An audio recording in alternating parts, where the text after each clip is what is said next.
दिगंबरा दिगंबरा श्रीपादवल्लभ दिगंबरा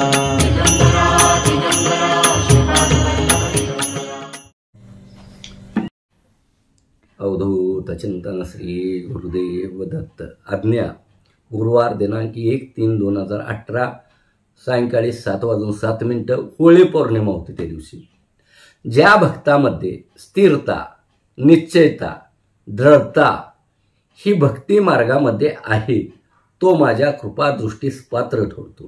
भक्तीमध्ये जो भक्त मनाने व बुद्धीने डळमळीत व चंचल आहे असा भक्तीमध्ये अडकळत राहतो व तो मोहाच्या बळी पडतो, नको त्या मार्गाने वाटचाल करतो। त्यानंतर तो बुद्धीने व मनाने पूर्णपणे भ्रमित होतो, त्याला भक्तीची वाटचाल कठीण होते व दुःखाच्या बहुसागरामध्ये तो विलीन होतो।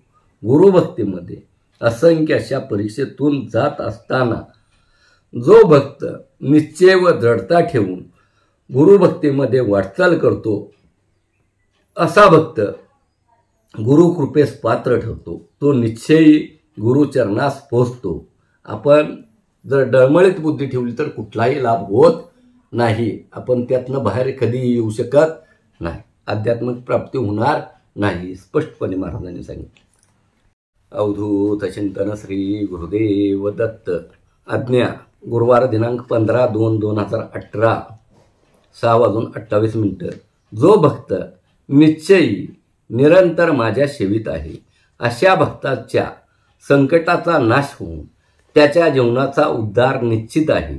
निरंतर सेवेतून संचिताचा नाश होऊन तो भक्त दिव्य मार्गावर वाटचाल करतो। असंख्य अशा पीडेतून मुक्त होऊन शांतीच्या व समाधानाच्या मार्गावर स्थिर होतो। जीवनातील असंख्य अशा सौख्यास प्राप्त होतो।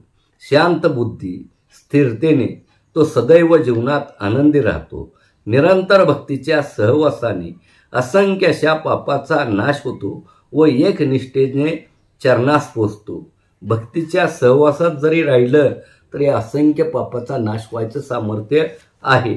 निष्ठेने चरणास पोचतो, कल्याण आशीर्वाद दिलेला।